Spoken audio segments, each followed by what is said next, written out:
안녕하세요, 헌터입니다. 오늘 분석해볼 기업은 네이버입니다. 주봉으로 먼저 보겠습니다. 과거에 코로나 수혜를 입으면서 46만원대까지 올랐었죠. 하지만 이후에는 금리 인상이 가파르게 또 진행이 되고, 이제 코로나도 이제 다시 한번 정상화가 되면서 어쨌든 15만원대까지 이제 저점을 잡으면서 내려왔습니다. 자, 이제 상승을 대부분 이제 반납을 했고, 다시 한번 좀 요 구간에서 좀 갇혀있죠. 지금 이후에는 이제 약간의 반발 매수 이후에는 계속해서 박스권 구간 안에서의 횡보, 지지부진한 움직임, 등락을 계속해서 반복해주고 있는 상황입니다. 그래서 얼마 전에도 이제 다시 한번 좀 올라가나 싶었는데 다시 박스권 상단 치고서 다시 이제 하단까지 내려온 상황이고요. 이제 이런 상황에서 우리가 다시 한번 좀 올라주면서 향후에 박스권 구간도 탈피를 좀 해줄 수 있을지, 그리고 이 부분은 이제 지금 잘 좀 지지가 되고 있어요, 하단부는. 근데 이제 여기서 더 빠질 우려는 없을지, 이런 부분에 대해서 이제 향후의 방향성에 대해서 한번 알아보도록 하겠고, 이제 보유자분들 대응이 좀 중요하겠습니다. 이제 앞으로 목표가는 우리 어디까지 보면서 잡고 대응을 해 나가야 될지, 그리고 지금은 거의 90% 이상 물려 계시는 구간일 수밖에 없겠습니다. 그래서 여러분들 이제 물려 계신 분들 어떤 식으로 평단 관리하면서 탈출 혹은 익절까지도 바라볼 수 있을지 자세한 투자 전략 함께 알아보도록 하겠고요. 이제 저가 매수의 기회로 우리가 또 활용할 수 있는 이제 싼 구간이 될지도 한번 분석을 통해 알아보도록 하겠습니다. 자, 이어서 수급 상황 보시겠습니다. 한 달 기준으로 개인이 샀고요. 외국인과 기관이 팔았습니다. 최근까지의 포지션 변화는 크게 없어 보여요. 계속해서 꾸준한 스탠스 유지가 되고 있습니다. 그래서 최근에는 이제 외국인과 기관의 쌍끌의 매도가 진행이 되는 상황에서 개인은 저가 매수의 좀 기회로 접근을 하고 있다, 이렇게 분석을 할 수 있겠고요.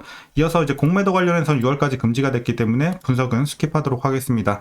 자, 바로 그럼 재무제표 분석 들어가 보도록 하겠습니다. 먼저 2019년도 매출부터 보시겠습니다. 자, 4조 3천, 5조 3천, 6조 8천, 8조 2천, 9조 6천, 올해는 10조대 돌파를 합니다. 그래서 매년 상승세, 꾸준하게 우상향 해주는 흐름 굉장히 좋아 보이고요. 이 흐름은 앞으로도 지속이 될 것으로 예측이 되고 있습니다. 자, 영업이익도 마찬가지로 꾸준하게 올라주다가 1조 3천에서 한번 횡보했고요. 그 이후에는 또 다시 한번 작년 그리고 올해까지 상승세 이어가고 있습니다. 올해 1조 7천 예상이 되고 있고, 당기순이익도 비슷한 흐름이에요. 계속해서 우상향하고 있는 최근의 상황이고, 21년도에는 아시겠지만 라인과 그 G홀딩스의 경영 통합이 있었죠. 이로 인해서 중단 사업이익이 한 15조 있었고요. 이걸 또 제외하고 보시는 게 맞겠습니다. 자, 그래서 최근에 실적 상황은 괜찮다, 그리고 앞으로도 괜찮을 것으로 일단은 예측이 되고 있는 상황이에요. 자, 분기별로도 한번 짚어보고 갈게요. 실적. 자, 지난 4분기부터 보시게 되면 전년 대비해서 또 3,300에서 4,000 올라줬죠. 그리고 1분기도 3,300에서 3,800 전년 대비 올라갔고요. 자, 2분기, 3분기도 마찬가지예요. 3,700에서 4,200, 그리고 3,800에서 4,300 각각 계속해서 비슷한 수준의 상승세를 유지가 되고 있습니다. 그래서 엄청난 수준의 상승은 아니지만 꾸준하게 괜찮은 상승 이어가고 있다 정도로 보시면 될 것 같고, 지금 실적 걱정은 전혀 없는 상황이에요. 사실 주가는 좀 아쉽지만요. 여기에 대한 건 이제 좀 이따 얘기를 해보도록 하겠고, 자, 이어서 부채 비율 살펴보도록 하겠습니다. 89, 106. 자, 이제 다시 한번 100을 좀 돌파를 했지만 다시 내려오면서 40대에서 자, 지금 4년간 유지가 되고 있는 상황입니다. 그래서 올해도 40대에 머무를 것으로 이제 예상이 되고 있고요. 그래서 과거에도 부채가 높았던 적은 딱히 없었고, 지금도 굉장히 안정적인 모습 보여주고 있습니다. 자, 이어서 ROE 보도록 하겠습니다. 자, 꾸준하게 두 자릿수 진입을 유지가 되고 있다가 어쨌든 자, 한번 이제 재작년에 눌리기 시작을 하면서 수익성이 악화가 됐습니다. 3, 4, 5. 물론 이제 계속해서 차츰차츰 올라주고는 있지만 아직 두 자릿수 진입은 조금 멀어 보입니다. 그래서 수익성은 개선은 되고 있지만 당장이 좋다고 말하기는 좀 어려운 수치다, 이렇게 정리하겠고요. EPS 보도록 하겠습니다. 마찬가지로 이때는 순위 기반이기 때문에 여러분들 좀 감안해 보시면 될 것 같고, 3,000, 6,000 그리고 4,000, 6,000, 8,000 최근에는 그래도 올라주고 있다는 점은 긍정적으로 보여지고 있습니다. 자, 그래서 아무래도 실적이 견조하게 좀 진행이 되고 있다 보니까 EPS도 딱히 걱정은 없어 보이는 현재 상황이고요. 자, 그리고 배당 보시겠습니다. 자, 전년에는 1,200원, 그리고 올해는 1,100원대. 그래서 약간 내려갈 것으로 보여지고 있어요. 그래서 거의 비슷한 수준이긴 합니다. 1,188원 예측이 되고 있고, 만일 이대로 배당을 하게 된다면 현재 종가 기준으로 계산해 봤을 때 연간 배당 수익률은 약 0.65% 나오고 있습니다. 그래서 배당은 조금 미미하기 때문에 그냥 약간 챙겨간다 정도로만 보시면 될 것 같고, 자, 이어서 마지막으로 PER은 현재 21.55배, PBR은 1.16배 나오고 있습니다. 자, 그래서 현재 주가 밸류에이션 상황, 지금이 과연 싼 것일까 비싼 것일까, 지금은 약간의 저평가 구간으로 보고 있습니다. 그래서 지금은 일단은 약간 싼 구간으로 판단이 되고 있습니다. 다만 이제 우리가 좀 재료가 좋은 재료들이 많이 좀 나와 있는 상황이면은 지금 우리가 꽤 저평가라고 말씀드릴 수 있겠는데, 아직은 조금 모멘텀이 부족한 관계로 지금은 약간의 저평가로 좀 보고 있습니다. 자, 그래서 약간 싸다 정도로 말씀드리겠고, 이어서 동사 관련 이슈 한번 살펴보도록 하겠습니다. 자, 먼저 1분기 실적인데요. 자, 매출은 전년 동기 대비 9% 증가, 그리고 영업이익은 21% 증가할 것으로 예상이 되고 있습니다. 이제 실적 발표는 5월 초로 알고 있는데, 어쨌든 요 정도로 이제 전년 대비해서 소폭의 증가세, 그 영업이익이 좀 더 좋죠. 이렇게 좀 증가할 것으로 예상이 되고 있는 괜찮은 상황이긴 합니다. 자, 홈피드, 쇼폼의 광고 인벤토리 등의 증가로 인해서 DA 광고의 순성장 전환 가능성이 기대가 되고 있습니다. 그래서 DA 광고는 디스플레이 광고죠. 자, 그리고 이제 네이버 쇼핑의 GMV 일정 기간 발생한 이 총 상품 판매액인데요. 여기에 대한 이제 성장률은 국내 시장 성장률 하회가 예상이 되는 좀 아쉬운 상황이긴 합니다만, 이 브랜드 스토어 수와 포시마크 광고 매출 증가 등 이 커머스 전체 실적은 그래도 전분기와 유사한 수준이 될 것으로 보여주고 있습니다. 그래서 좀 불행 중 다행이다 이렇게 말씀드리겠고요. 이어서 이제 가장 최근에 대두가 되고 있는 건 바로 이제 중국의 침투죠. 이게 지금 단기적으로 악재로 작용하면서 최근에 이제 하락세를 견인한 거는 사실 중국의 침투, 여러분들이 이걸로 좀 알고 계시면 될 것 같고요. 어쨌든 좀 얘기를 좀 디테일하게 풀어보면, 자, 중국의 커머스 플랫폼에 대응해서 이제 단기적으로 동사의 점진적 수수료율 인상 정책 고수는 좀 어려울 것으로 판단이 되고 있습니다. 그리고 이에 따라서 이제 경쟁이 좀 부추겨지고 있는 상황이기 때문에 커머스향 마케팅비 또한 증가가 예상이 되는 이런 부분은 또 악재로 작용을 하고 있습니다.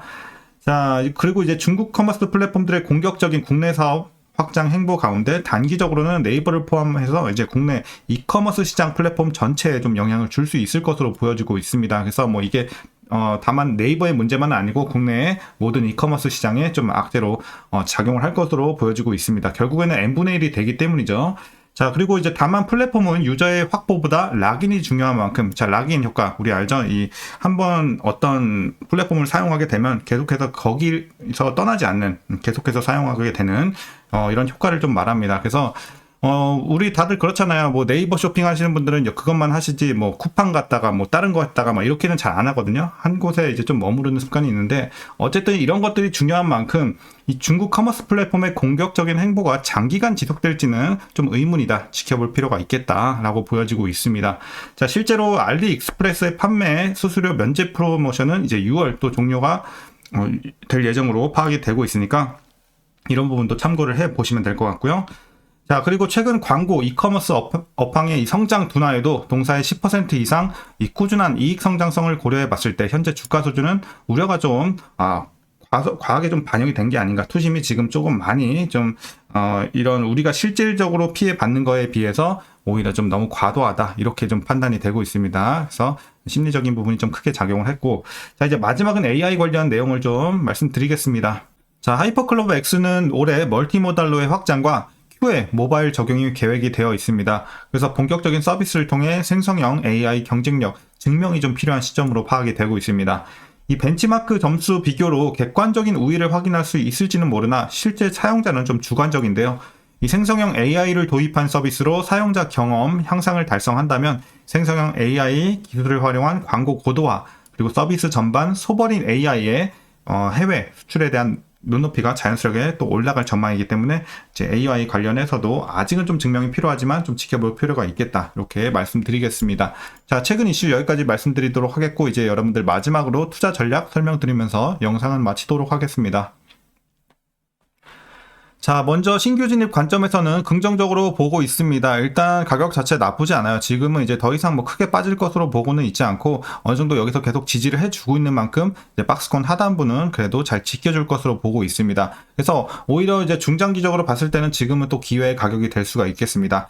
다만 한 가지 아쉬운 거는 이제 상승 모멘텀이 좀 부족해요. 그래서 올라갈 만한 좀 재료가 나와줘야지 이게 탄력적으로 올라가지, 아무리 지금 뭐 좀 싼 구간이라고 하더라도 상승 모멘텀이 부족하다면 어쨌든 약간의 뭐 반발 매수에 그칠 뿐더러 이제 계속해서 횡보는 이어갈 수밖에 없겠죠. 그래서 지금은 우리가 상승 모멘텀이 좀 필요한 시점이다. 하지만 주가는 긍정적으로 볼 수 있는 가격대다. 이렇게 설명드리겠습니다. 자, 이어서 이제 보유자분들 대응 방법입니다. 목표가부터 설정하겠습니다. 자, 아무래도 지금 상승 모멘텀이 말씀드린 것처럼 좀 부족한 상황이기 때문에 지금은 많이는 못 드려요. 솔직히 말해서 지금 26만원. 자, 여기까지만 일단은 말씀드려야 될 것 같습니다. 그래서 자, 26만원 최종으로 지금은 볼 수밖에 없는 현재 상황이다. 다만 이제 시간이 좀 필요하겠지만 박스권 돌파는 향후에 충분히 가능하지 않을까 보고는 있습니다. 그리고 단기적 악재 이런 것들도 어쨌든 중국 관련 이슈라든지 AI 관련 이슈도 하반기에 갈수록 이제 계속해서 좋아질 것으로 지금 시장에서는 내다보고 있는 상황이기 때문에 상반기는 좀 부진하겠지만 하반기에 우리가 또 한번 기대해 보면 좋을 것 같고 또 좋은 재료가 나올지는 또 기다려 봐야겠죠. 자, 그래서 26만원 제시해 드리면서 여러분들 꾸준하게 좀 가져가셔야 될 것 같습니다. 자, 그리고 이제 위에서 마지막으로 물려 계신 분들, 뭐 대부분 해당이 되시겠지만, 자, 어떤 식으로 이제 평단 관리 해야 되냐. 자, 먼저 이제 주봉으로 다시 볼게요. 주봉으로 볼게요. 자, 왜냐면 고점에서 물린 분들도 계시기 때문에 라인을 다시 한번 드리겠습니다. 자, 일단 기존에 제가 드렸던 26만원, 여긴 목표 주가죠? 목표 주가 라인. 이상적인 건 목표 주가 26만원 밑으로 여러분들 평단 관리 해 주시는 게 가장 좋습니다. 26만원 밑으로 빼 주시는 게 가장 좋고, 그리고 너무 고점에서 물려서 저 26만원까지 도저히 못 내리겠는데요 하시는 분들은 제가 라인은 하나 더 드릴게요. 자, 물론 이상적이지는 않지만 그래도 여기까진 빼셔라 하는 라인은 자, 32만원입니다. 요 정도 되겠죠? 그래서 32만원 밑에는 필수적으로 빼주시고 이상적인 구간은 26만원 밑으로는 여러분들 좀 평단 관리 지금 물타서 맞춰주시면 좋을 것 같아요. 그래서 지금 저평가 구간에서 이제 어쨌든 하락이 어느 정도 좀 진정이 됐기 때문에 충분히 물타기 괜찮은 구간이고 이상적인 구간이다. 그래서 평단 관리하긴 지금은 가장 적기라고 보고 있습니다. 이렇게 말씀드렸으니까 여러분들 꼭 물타기 아직 안 된 분들, 평단 관리 안 된 분들은 지금이 가장 좋은 기회라고 보고 있습니다. 구간에서. 자, 그리고 이제 마지막으로 라인 하나 더. 자, 22만원이에요. 22만원. 요 정도 되겠죠?